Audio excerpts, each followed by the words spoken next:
সাধু এই যে পনিপাত, পনিপাত মানে প্রণাম। কেমন ভাবে প্রণাম করতে হয়? বসতে হয় কেমন ভাবে? হাঁটু মুড়ে কাটারি প্রণাম। বসা শিখতে লাগবে বাবা। এই আসনে যখন আপনি বসছেন প্রণাম করে বসতে হয়, আবার আসন ছেড়ে যখন চলে উঠবেন তখন প্রণাম করে উঠতে হয়। বসারও কিন্তু ভাগ আছে, তবে প্রণাম করবেন ডান হাত ডান পা, বাঁ হাত বাঁ পা, হাত ঘুরিয়ে প্রণাম করতে হয়। আর ভগবান শ্রীকৃষ্ণ বলছে তো দিদিকে কষ্ট করে ঘুরতে হবে না, আমি ঘুরিয়ে আছি, তোরা সোজাসুজি এসে প্রণাম কর। কেমন? তবে এখনকার প্রণামগুলো হচ্ছে কেশি পালে ফল্লিং ছাতার মতো। কাটারি প্রণাম না কি বলে,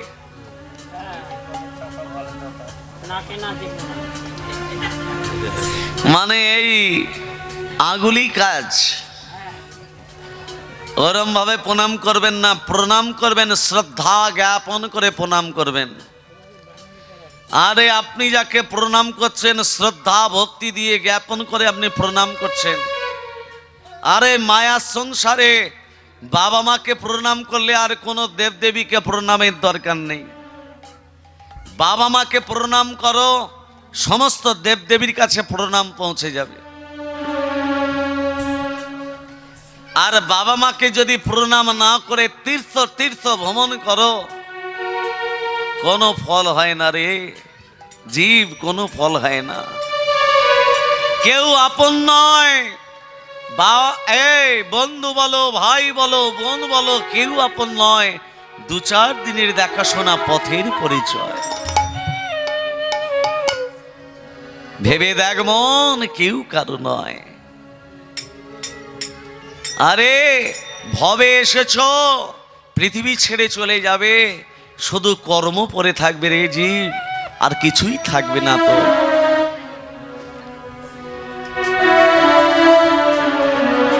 সেই জন্য বললেন প্রণাম করবে, শ্রদ্ধা ভক্তি জ্ঞাপন করে প্রণাম করো। এই যে পনিপাত, এই কি নাম তোমার? কি নাম? আরে এই যে, আরে আমি তোমাকে বলছি কি নাম?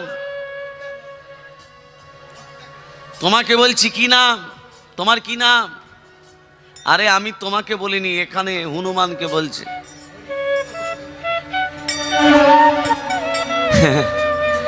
আরে কি নাম বলবে তো? হ্যাঁ, বাবার নাম পবন, মায়ের নাম অঞ্জনা। তোমার নাম কি? এখানে কি করতে এসেছো? লক্ষণের জন্য ঔষধ নিতে এসেছো। শোনো, আরে ঔষধ নিতে গেলে দেহটাকে পবিত্র করতে হবে, আর দেহ পবিত্র করতে গেলে ওই জলে তোমাকে স্নান করে আসতে হবে। জলে কি আছে মা? হনুমান বলছে আমি এক্ষুনি জলে স্নান করে আসছি। হনুমান যেই জলে, চুপ কর, নাভি দেশ পর্যন্ত যখনই জলে নেমেছে, হ্যাঁ, জলে ছিল কুমিরিনী হনুমানের চরণ দুটোকে। হনুমান বলছে আরে বাপ রে বাপ, একটা কুমিরিনী আমার চরণ ধরেছে, তোর এত বড় শক্তি, তুই আমাকে জলে নিয়ে যে ভক্ষণ করবি? হনুমান তো খুব শক্তিশালী গো। হনুমান কি করেছে, কুমিরিনীকে টানতে টানতে টানতে টানতে ডাঙায় তুলে নিয়ে এসেছে। আর যখনই ডাঙায় তুলেছে আর কুমিরিনী নেই বাবা, এক রূপবতী নারী রূপ ধারণ করলো। তত্ত্বটা কোথায় যাচ্ছে দেখুন, কুমিরিনী থেকে রূপবতী নারী।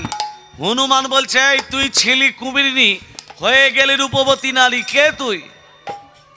তখন রূপবতী নারী বলছে আমি কুমিরিনী নই, আসলে আমার নাম হচ্ছে গন্ধকালী। স্বর্গরাজ্যে বসবাস করতাম, দুর্বাসা মুনির অভিশাপে কুমিরিনী হয়েছি। দুর্বাসা মুনি আমাকে অভিশাপ দিয়েছিল, যা গন্ধকালী, গন্ধমাদন পর্বতের পাশে হ্রদ আছে, সেই হ্রদে তুই কুমিরিনী হয়ে যা। আমি দুর্বাসা মুনিকে বললাম হে দুর্বাসা মুনি, আমি যে কুমিরিনী হব, আমি উদ্ধার হব কবে? বলে শোন, তুই সেদিন উদ্ধার হবি যেদিন পবনের পুত্র হনুমান, রাম ভক্ত হনুমান তোর জলে স্নান করতে যাবে, হনুমানের চরণ স্পর্শে তুই উদ্ধার হয়ে যাবে।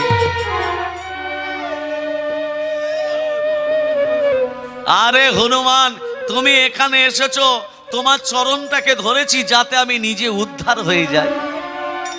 তোমাকে খাবো বলে আমি ধরিনি, আমি নিজের জন্য ধরেছি, যাতে এই কুমিরিনী ত্যাগ করে আমি আবার স্বর্গ রাজ্যে ফিরে যেতে পারি। তবে তোমাকে যে পাঠিয়েছে সে সাধু নয়, সে হচ্ছে রাবণের মামা কালনেমি। ওরা জানতো না যে তোমার চরণ স্পর্শে আমি নিজে উদ্ধার হয়ে যাব। ওরা জানতো তুমি যখনই আসবে আমি তোমাকে খেয়ে ফেলব। যাও, ওই কালনেমি নামক সাধুকে তুমি পরাস্ত করো। হনুমানের জানতে বাকি রইল না। হনুমান কি করলো, কালনেমিকে পরাস্ত করে কালনেমির দেহটাকে দুহাতে করে তুলে জয় শ্রীরাম, জয় শ্রীরাম এমন ছুড়ে দিয়েছে একেবারে রাবণের দরবারে এসে পড়েছে। রাবণ তখন মাথায় হাত দিয়ে বলছে, হায় হায় রে, মামাকে পাঠালাম হনুমানকে মারতে, নিজে মরে চলে এলো। সূর্য উদিত হলে তো লক্ষণ মারা যাবে, আমি সূর্যদেবকে আহ্বান করি। রাবণ চক্রান্ত করে সূর্যদেবকে আহ্বান করছে। অঙ্গে রক্তম ভোজাসনমশেষগৈনকং সিন্ধঙ্গভান সমস্তমধীব ভজামি পদ্মদ্বয় ভয় পরম নাথদকলবিজয়ী মানিকমৌলি মননাঙ্গুরু চিত্রৈনিত্যম ওঙ্কারম সাক্ষিণে ওং নমঃ সূর্য ভট্টকারায় নমঃ ওং এই সূর্য সৎসংস তেজরাশি জগৎপতে অনুকম্পায় মানভক্ত্যং জ্ঞানর্ঘং দিবাকরম ওং কর্ম সাক্ষিণে ওং নমঃ সূর্য ভট্টকারায় নমঃ জবা কুষ্ম সংকাশং কশ্যপেং মহাদ্যুতিং ধন্তারিং সর্ব পাপজনং প্রণতস্মি দিবাকর। দিবাকর সূর্যদেব, আমার আদেশ উদিত হতে যাও। তুমি উদিত হলে লক্ষণ মারা যাবে। রাবণের আদেশে সূর্যদেব উদিত হতে যাচ্ছে, আর এখানে হনুমান 4টে ঔষধের কথা ভুলে গেছে। ওমা, 4টে ঔষধের কি কি নাম আপনাদের মনে আছে? বলো, আমরাও ভুলে গেছি। মায়েদেরও হরিবোল হয়ে গেছে, আমরাও ভুলে গেছি। বলো, বিশল্যকরণী, অস্থি সঞ্চারিণী, মেদ সঞ্জীবনী, রক্ত সঞ্চারিণী। এই আপনারা যেমন ভুলে গেছেন, হনুমানও ভুলে গিয়ে গন্ধমাদন পর্বতটাকে বাঁ হাতে করে ধারণ করেছে, গগনপথে উড়তে উড়তে আসছে। আর এখানে সূর্যদেব উদিত হতে যাচ্ছে একবারে সামনাসামনি। এই পর্বত হাতে করে নিয়ে যাচ্ছ, কে তুমি? আমার সামনে এসে পদরুদ্ধ করে দাঁড়ালে তুমি কে? সামনে পদরুদ্ধ করে দাঁড়ালো তুমি কে? আমার নাম হচ্ছে ভানু। ভানু মানে জানো না? ভানু মানে সূর্যদেব। আরে সূর্যদেব, তোমার তো এখন উদিত হওয়ার সময় নয়। না, নয় তো, তাহলে উদিত হতে যাচ্ছ কেন? আমি উদিত হলে কে কোথাকার লক্ষণ আছে মারা যাবে। হনুমান বলছে, বাপ রে বাপ, এত কষ্ট করে পর্বত নিয়ে যাচ্ছে আর উনি উদিত হবেন? এই কি নাম বললে তোমার? ভানু। আর একবার দয়া করে বলো। আমার নাম তো একসাই জিজ্ঞাসা করছো, তোমার নামটা কি বলো তো? আরে তোমার নাম ভানু, হ্যাঁ, আমার নাম কি জানো? কি বলো তো? হুনু। হ্যাঁ, হ্যাঁ গো, তোমার নাম ভানু, আমার নাম হুনু।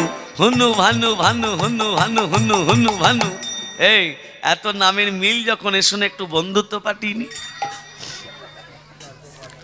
ভানু দেখছে সত্যি তো, ওর নাম হুনু, আমার নাম ভানু।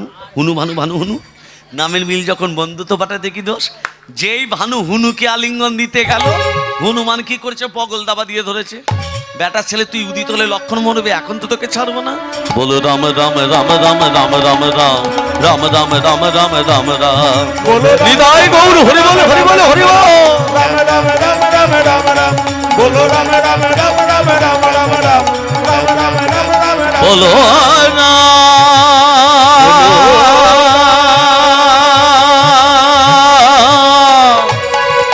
বলো না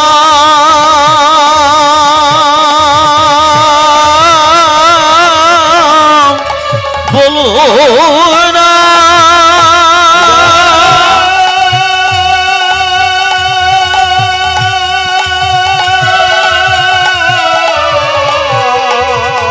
बोलो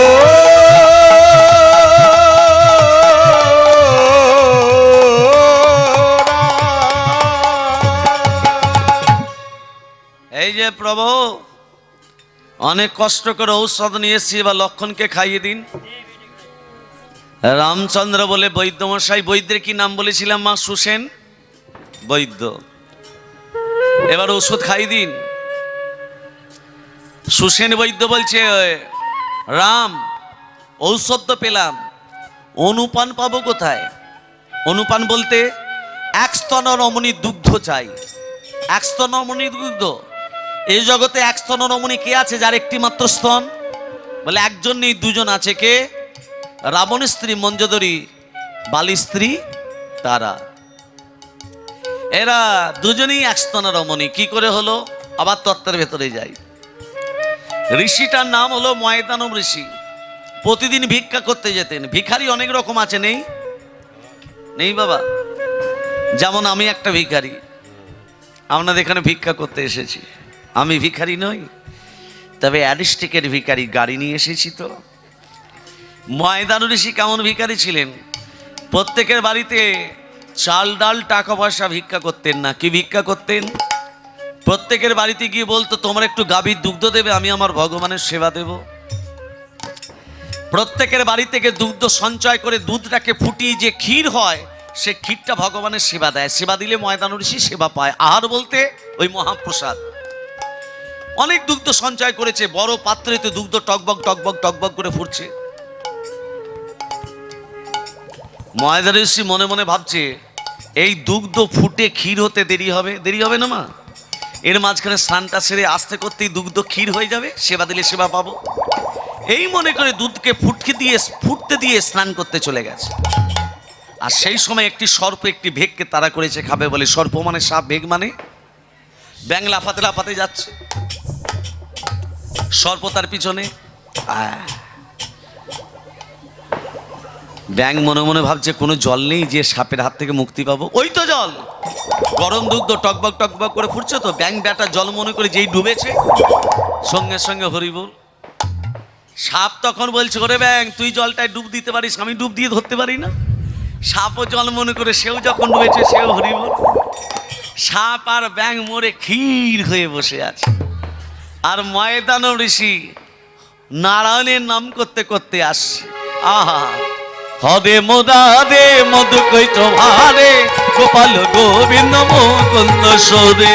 हरे मुरारे मधु कैत भारे, गोपाल गोविंद मुकुंद सोरे। हरे मुरारे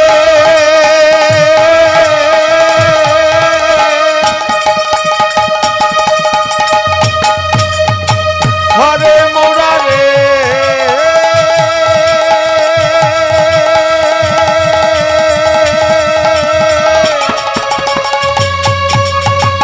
हरे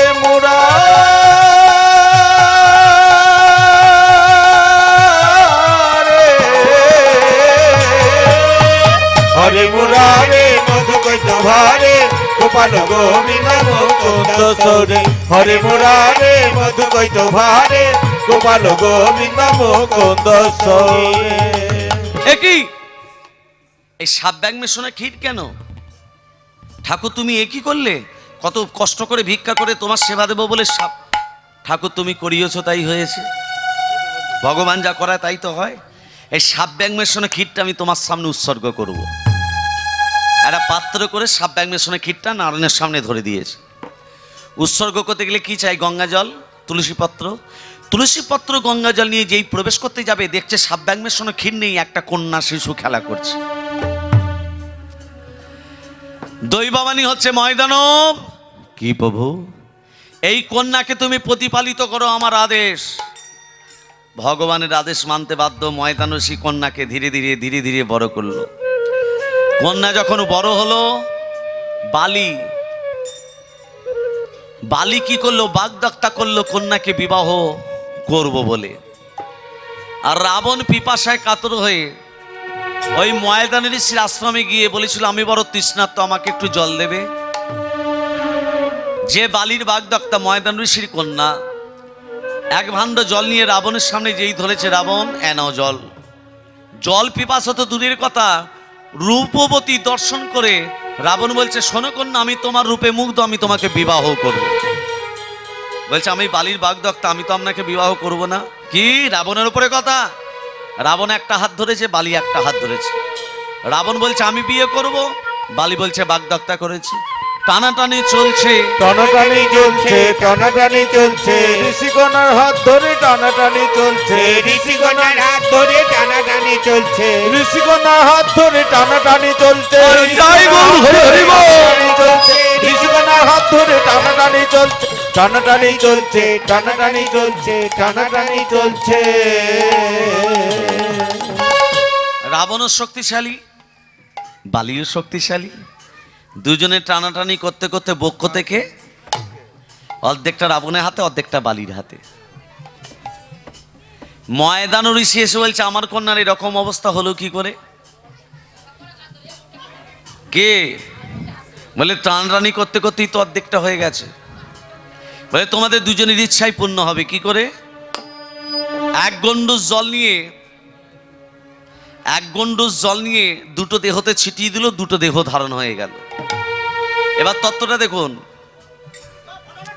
এক স্তন রমণী হচ্ছে কি করে? এক স্তন রমণী হচ্ছে কি করে দেখুন। ঋষিটার নাম হলো ময়দান ঋষি, কন্যাটাকে ময়দান ঋষির কন্যা বক্ষ থেকে অর্ধাংশ হয়ে গিয়েছিল, দুটো দেহ ধারণ হলো, দুটো দেহ আবার পরিবর্তন করে দিল। কি করে? আচ্ছা বলুন, এক স্থান হচ্ছে কি করে দেখুন। ঋষির কন্যার দেহটার ভেতর কটা আত্মা ছিল মা? দুটো, একটা সাপের আত্মা, একটা ব্যাঙের আত্মা। আত্মা দুটো ছিল বলে দুটো দেহ ধারণ করে দিলেন, কিন্তু দেহ একটা ছিল বলে, বক্ষ থেকে অর্ধাংশ হয়েছিল বলে দুজনের একটি করে স্তন হয়ে গেল। হনুমান পুত্ররূপে মন্দির কাছ থেকে দুগ্ধ নিয়ে এসে লক্ষণকে খালো, লক্ষণ বেঁচে গেল। আমার তত্ত্ব ছিল কৃষ্ণ কেন কারাগারে আবির্ভূত হলো, এটা বলে প্রবেশ করেছিলাম, আবার ওই জায়গায় ফিরে এলাম, আবার ওই জায়গায় দিয়ে এলাম।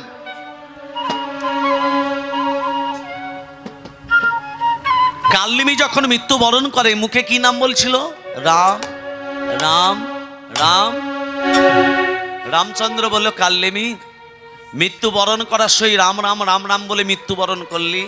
আমি কথা দিলাম আগামী দাপর যুগে তুই যেখানেই থাকবি আমি সেখানেই আবির্ভূত হব। তাহলে আজকে কোন তিথি?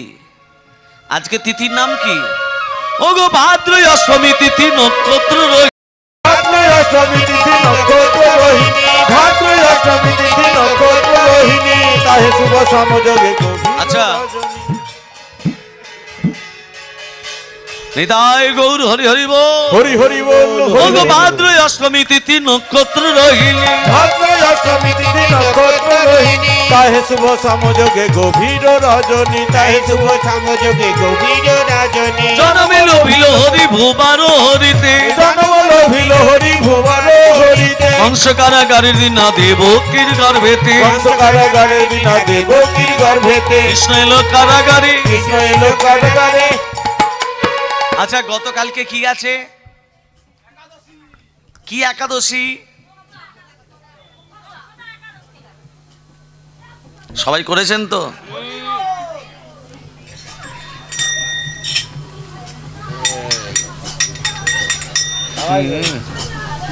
মকসদা একাদশী যে সবাই করেছেন তো, হাত তুলুন তো, কারা কারা করেছেন? আচ্ছা, যারা যারা একাদশী করেছেন সবাই কি পেয়েছেন? ফল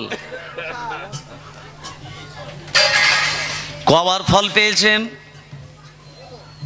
একবার না দুবার? একবার। আজকে কি পাবেন? প্রসাদ। বাহ, ধন্য আপনাদের মেদিনীপুর গ্রাম, যে গ্রামে স্বয়ং অবতাররা অবতীর্ণ হয়েছিলেন। আর সেই গ্রামের মানুষ, সমস্ত ভক্ত এই তিথি পালন করছে, মকসদা একাদশী। যে তিথি পালন করলে এর পরের জন্মে আপনাকে ভক্তরূপী জন্ম নিতে হবে। কোনো কষ্ট থাকবে না, দুঃখ থাকবে না, অভাব থাকবে না, অনটন থাকবে না। মকর সংক্রান্তির সাগরে স্নান করলে যে পুণ্যতা লাভ করেন, এই একাদশী করলে সেই সমান পুণ্যতা লাভ করতে পারবেন। অশ্বমের যজ্ঞের সমান পুণ্যতা লাভ না করতে পারলেও অশ্বমের যজ্ঞের অর্ধেকটা পুণ্যতা লাভ করতে পারেন এই মোক্ষদা একাদশী করলে। রাধে রাধে, বলিয়ে চৈতন্য মহাপ্রভু কি জয়, রাধা রানী কি জয়, মদন মোহন কি জয়, ঘুম এসেছে কি জয়।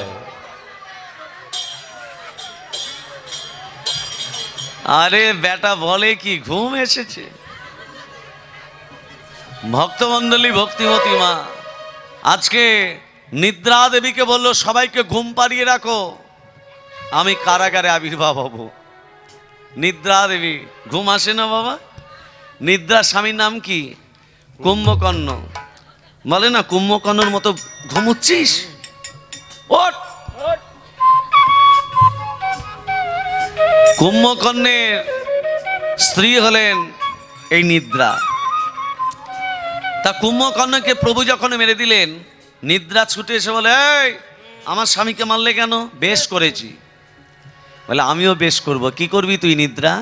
আগামী ঘোর কলি যুগে যেখানে তোমার হরিনাম হবে, হরিনাম আগামী ঘোর কলি যুগে যেখানে তোমার কীর্তন হবে, এখানে তোমার ভাগবত পাঠ হবে, শ্রীমদ ভাগবত পাঠ হবে, সবার আগে গিয়ে ঘাড়ে চেপে বসবো। ঘরে চেপে বসবো। এখানে কারো ঘাড়ে চাপেনি তো? চেপেছে, আসবে, চাপবে, অল্প একটু পরেই অল্প চাপবে। চেপেছে। সবাইকে ঘুম পাড়ি রেখেছে। নিদ্রায় কাতর হইল কংস দৈত্যমান, নিদ্রায় কাতর হইল কংস দৈত্যবান, নিদ্রায় কাতর হইল কংস দৈত্যবান। নিদ্রা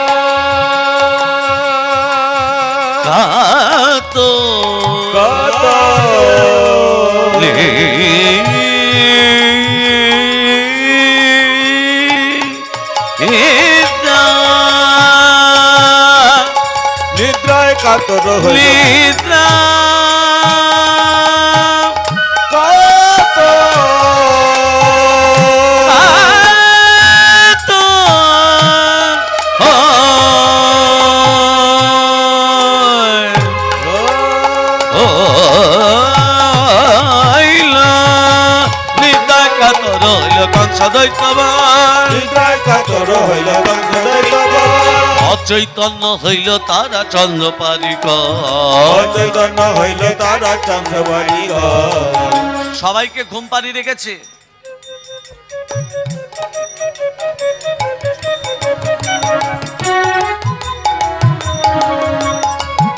সবাই ঘুমোচ্ছে।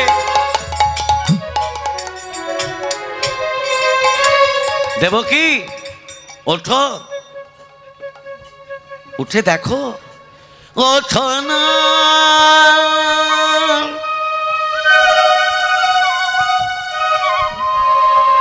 দেবকী,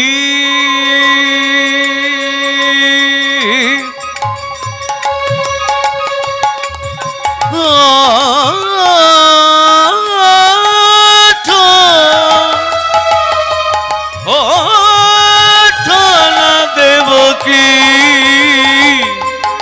ধনী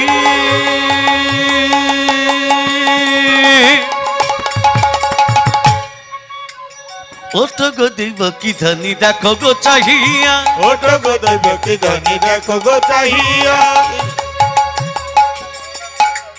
কি সুন্দর পুত্র তব জন্মিল আসে। ওঠো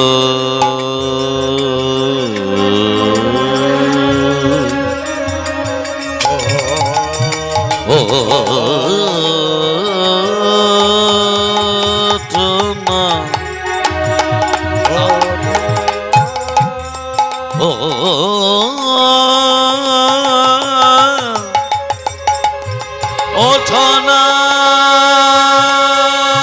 দেবকী,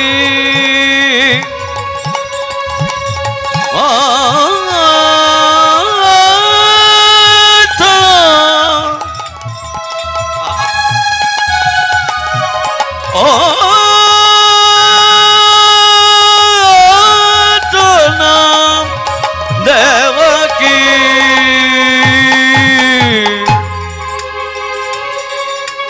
ধনী ওটা গাই দেব কি ধনী দেখো গো চাই ওটা গাই দেব ওটা গাই দেব ওটা গাই দেব ধনী দেখো গো চাহিয়া। স্বামী কই কই আমাদের পুত্র, কই আমাদের সন্তান? এ যদি আমাদের সন্তান হবে, এর চারটে হাত কেন? তত্ত্ব, এ যদি আমাদের সন্তান হবে চারটে হাত কেন? এ যদি আমাদের সন্তান হবে, এর বক্ষ মাঝে ভিগুপদ চিহ্ন কেন? কৃষ্ণের পক্ষে ভিগুপদ চিহ্ন নেই, কেন আছে? তত্ত্ব, এ যদি আমাদের সন্তান হবে, এর চরণতল কমলতল রক্তবর্ণ কেন? বাবা, একদিনে লীলা তো, তত্ত্বগুলো একটু ছেড়ে যাচ্ছে। কারণ লীলা বলতে গেলে কথায় কথায় তত্ত্ব চলে আসে, একদিনে এত তত্ত্ব বলা যাবে না, কারণ সম্ভব নয়। একটা লীলা পরিবেশন করতে গেলে ম্যাক্সিমাম একটা কীর্তনিয়াকে 8 থেকে 10 ঘন্টা সময় দিতে হয়। মানে এই রাধাকৃষ্ণের আবির্ভাব লীলা করতে গেলে ম্যাক্সিমাম আমাকে 3 দিন সময় দিতে হবে। তবে যেটুকু আমার ভান্ডারে আছে আমি সেটুকু বলতে পারবো। তবে সেটা এই 3 ঘন্টাতে তো সম্ভব নয়, 4 ঘন্টা সম্ভব নয়, মোটামুটি 12 থেকে 16 ঘন্টা হলে তবে এই রাধাকৃষ্ণের আবির্ভাব লীলা আমি সম্পূর্ণ হয়তো বলে আপনাদের বোঝাতে পারবো, যতটুকু আমার অভিজ্ঞতা আছে। তাহলে এই তত্ত্বগুলো বাদ দিয়ে যাচ্ছি। তাই এখানে বসুদেব দেবকীকে বলছি, ও হে নাথ, এই যদি আমাদের সন্তান হবে, এই চারটে হাত কেন? ও হে নাথ, ও স্বামী, একে প্রণাম করো। এ আমাদের সন্তান নয়, স্বয়ং ভগবান আমাদের দুঃখ কষ্ট দেখে থাকতে পারেনি। ও হে নাথ, ও হে নাথ, এই তো শ্রীনাথ প্রণিপাত কর চরণে। ও হে নাথ, এই তো শ্রীনাথ প্রণিপাত কর চরণে। ও হে নাথ, এই তো শ্রীনাথ প্রণিপাত কর চরণে, কর চরণে, কর চরণে। আচ্ছা মা, একটা কথা বলি, মায়েরা বলুন তো, ভগবানের বিচার আছে না নেই? বিচার তো আছে, আছে। সবাই বলছেন ভগবানের বিচার আছে, জোর করে বলুন। সবাই বলুন আছে ভগবানের বিচার। আমি যদি বলি নেই,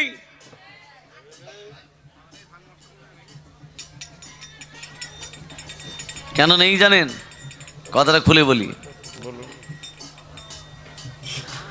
একটা আসরে কীর্তন করছি ঝাড়খণ্ডে বিগত বছর আগে।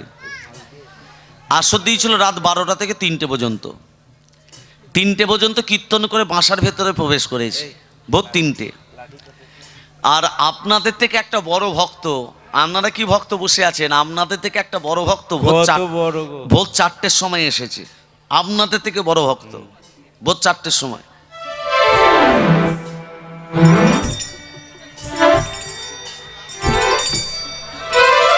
ভগবানের বিচার আছে,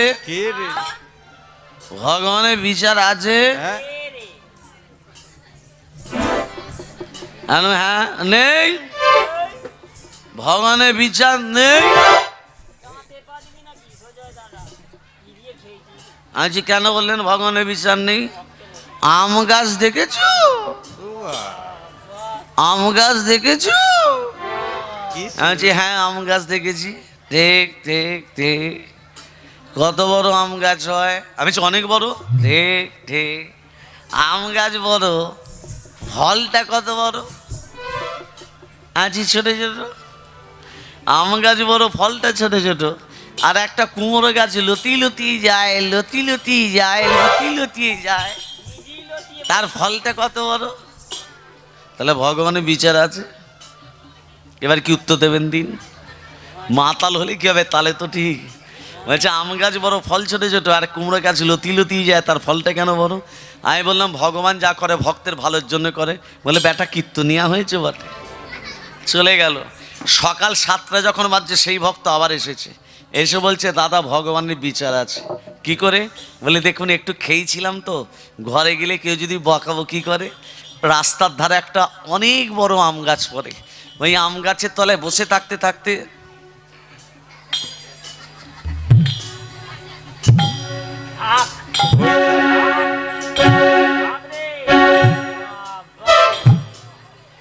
ঘুমিয়ে গেছি।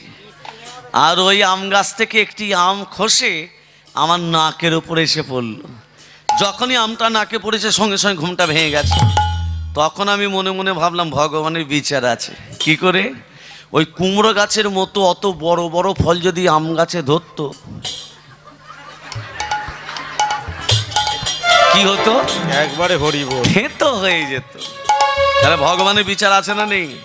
রাধে রাধে রাধে তেরি রাধে রাধে বল, রাধে রাধে রাধে তেরি রাধে রাধে বল, জয় গৌর হরি বল হরি বল, রাধে রাধে বল, রাধে রাধে রাধে তেরি রাধে রাধে বল, রাধে রাধে রাধে রাধে রাধে রাধে বল, রাধে রাধে রাধে রাধে রাধে রাধে বল, রাধে রাধে রাধে রাধে রাধে রাধে বল, রাধে রাধে রাধে রাধে রাধে রাধে বল, রাধে রাধে রাধে তেরি রাধে রাধে বল, রাধে রাধে রাধে তেরি রাধে রাধে বল, রাধে রাধে রাধে তেরি রাধে রাধে বল, রাধে রাধে রাধে তেরি রাধে রাধে বল, আরে বৃন্দাবন সে রাধে রাধে বৃন্দাবন সে রাধে রাধে হরিদাস সে রাধে রাধে মৃদুমন সে রাধে রাধে শ্যাম কুণ্ড সে রাধে রাধে মদন কুণ্ড সে রাধে রাধে মদন বিহারী রাধে রাধে রাধা বিহারী রাধে রাধে গোকুল জি রাধে রাধে মৃদুমন জি রাধে রাধে রাধে রাধে রাধে তেরি রাধে রাধে বল, রাধে রাধে রাধে তেরি জয় রাধে গৌর হরি রাধে বল। বল, রাধে রাধে রাধে তেরি রাধে রাধে বল, রাধে রাধে রাধে তেরি রাধে রাধে বল, রাধে রাধে বল, রাধে রাধে বল, রাধে রাধে বল। বলিয়ে চৈতন্য মহাপ্রভু কি জয়, রাধা রানী কি জয়, খিদে পেয়েছে কি জয়।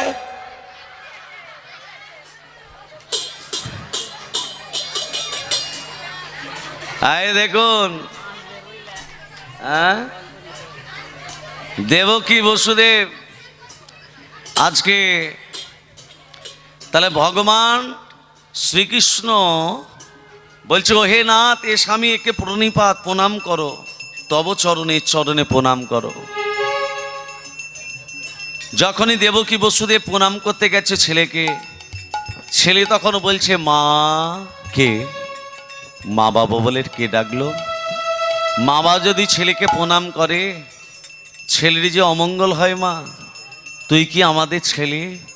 জন্মে জন্মে আমি তোমাদের ছেলে। মা, যখন অদিতি ছিলে, যখন কুষ্ণী ছিলে, যখন কৈকেয়ী ছিলে, যখন কৌশল্যা ছিলে, জন্মে জন্মে আমি তোমাদের ছেলে। মা, তুই যদি আমাদের ছেলে, তোর বাবা মাকে কেন কারাগারে থাকতে হয়? এই জগতে যে যেমন কর্ম করবে তাকে তেমন ফল পেতে হবে। মা, আরে আমরা কি কর্ম খারাপ করেছি যার জন্য কারাগারে থাকতে হয়? মনে পড়ে মা সেই ত্রেতা যুগের কথা? তুমি তোমার ছেলে ভরতকে রাজা করবে বলে, রাজমাতা হয়ে সুখে থাকবে বলে রামকে বিনা দোষে বিনা কারণে 14 বৎসর বনবাসে পাঠালে, আর এক মায়ের অন্তর তুমি বুঝতে পারলে না। সেই বাৎসল্যময়ী কৌশল্যা, সেই রামের মা কৌশল্যা 14টা বৎসর রামকে হারিয়ে হারাম হারাম বলে কেঁদেছিল। ওই 14টা বৎসরে কৌশল্যার চোখের জল তোমাকে কারাগারে কেঁদে কেঁদে পূর্ণ করতে হবে। মা, কাঁদালে কাঁদিতে হয়, এই তো শাস্ত্রে কয়। মা,